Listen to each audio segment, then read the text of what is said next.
Invincible is one of the most watchable shows that is out today. From the start of the first episode, it is not just like any other superhero show, and this world created by Robert Kirkman is a little bit more brutal than the stuff I was used to. Just a little bit. It reminded me of The Boys in the sense that it's a more realistic and gory representation of superheroes. We first see a group of superheroes which I thought were the Avengers of this world, with a few unique powers that we haven't really seen before, and I believe would be cool characters that would really set Invincible aside from all the other superhero stuff we're used to. But no, that didn't really go as planned. What I love, even after they kill off the Guardians, so many cool characters, they still have such a great bunch of characters, with good stories that all play their part to the story.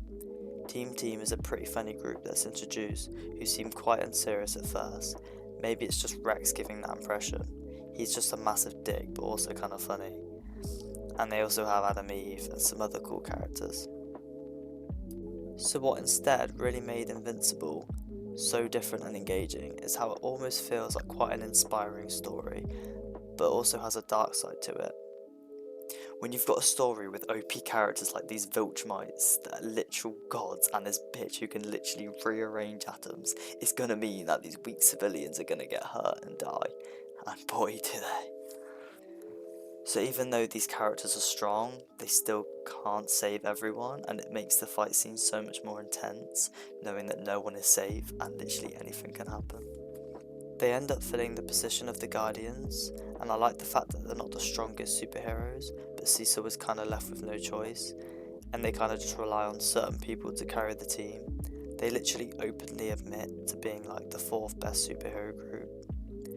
Cecil is a standout character for sure in my opinion, just very cool with his gadgets that he has, and his interactions with characters like Mark and Debbie just shows his protective nature and that he really does care about protecting people. Episode 1 had one of the best and most brutal first episode endings I've ever seen, where Omni-Man just completely obliterates all of these important powerful characters after literally thinking he's the protagonist. They were the strongest superheroes in the world and Nolan just kills them like it's easy. They put up a bit of a fight, but it just clearly shows how strong Omni-Man is here, and it just got me hooked instantly to find out what Nolan's end goals were. When I was watching the scene for the first time, I was just completely oblivious, and it was just such a crazy twist. Watching the first episode back, there are clearly some signs this guy is a psychopath, but it's just one of them where if you're not looking, you won't see it. Are you sure? Despite learning that Mark's father is a mass murderer, Mark clearly doesn't follow these traits. Mark is just a nice kid in the middle of college who dreams of the day where he gets his powers so he can save people and finally make his father proud. The writers do well at showing Mark as this kid who is eager to fight and save people and try and master his powers and have fun flying through the city, which to me is cool because that's exactly what I would do if I learned I could fly. As well as this, Mark does quickly learn that these powers come with consequences. From his first fight, he learns that he needs to control his strength because stuff like this can happen, which actually does become a theme throughout the whole show because he keeps holding back his powers because he doesn't want to kill people. Yeah, I think he probably shouldn't be holding back at this point. Mark is just kind of like Peter Parker with slightly different powers. Like Spider-Man, he has to balance his personal life with his hero life. This might be my one dislike to this season, that being Mark's love interest Amber. She's just the annoying girlfriend who gets mad at Mark for being late because he's saving the world. Which to be fair, it's not that bad because she doesn't know that Mark is invincible and is saving the world. Oh no, apparently she knew all along and still gets mad at him, even though Mark is literally saving the world from an asteroid or literally getting his insides open up by a fucking lion.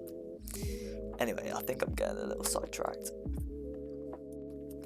My theory, don't know if this is a known fact, but in season 2 we obviously see that in the other multiverse Mark joins his dad to become the villain and they take over the world in order to join the Viltrum Empire.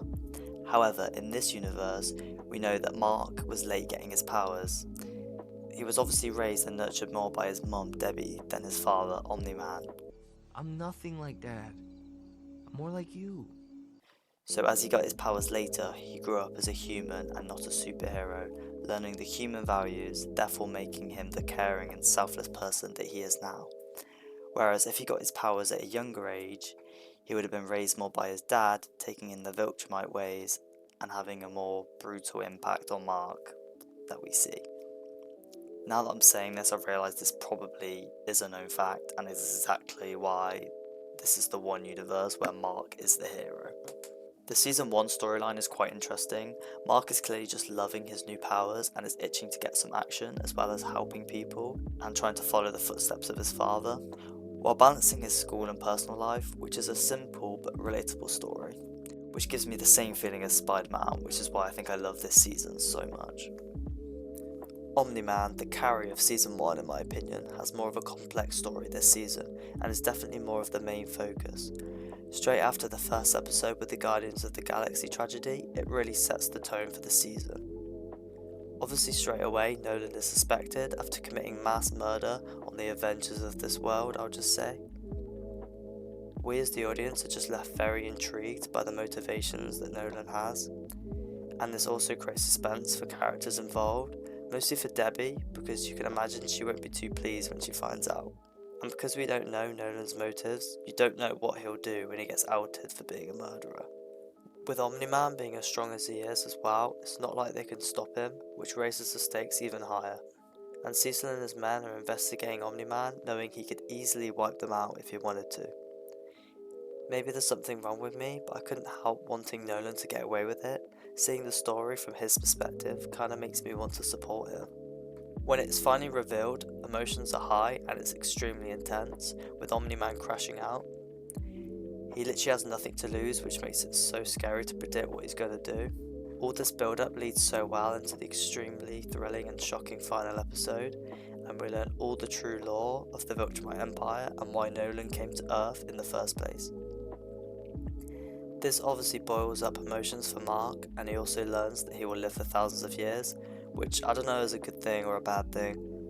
But taking a step back from the characters here, this last episode also reveals the level of depth this story has and the great writing from Robert Kirkman. Mark's confrontation with his father in the final episode was both personal and insane, with Mark forced to choose whether to join and help Omni-Man conquer the Earth, or realise that his dad is absolutely crazy and try his best to stop him and save the world. With Mark choosing the latter, it leads to the crazy entire episode long fight between Invincible and Omni-Man, and God was this insane. Omni-Man just basically beating the shit out of his son for the entire episode. I don't know whether he was trying to convince him to change his mind or just kill him for going against him. What's 17 more years? But it's such an intense final because you know Omni-Man could just easily kill Mark. The scenes this entire episode were crazy and brutal, a final like no other I've seen, but there were plenty of character-driven scenes that showed the high emotion and kept the action balanced. The writing in these encounters with Mark and his dad makes the final so much better. The dialogue is amazing, and the voice actors make these scenes a 10 out of 10. Nolan believes that humanity is insignificant, while Mark, growing up on Earth, has compassion for people.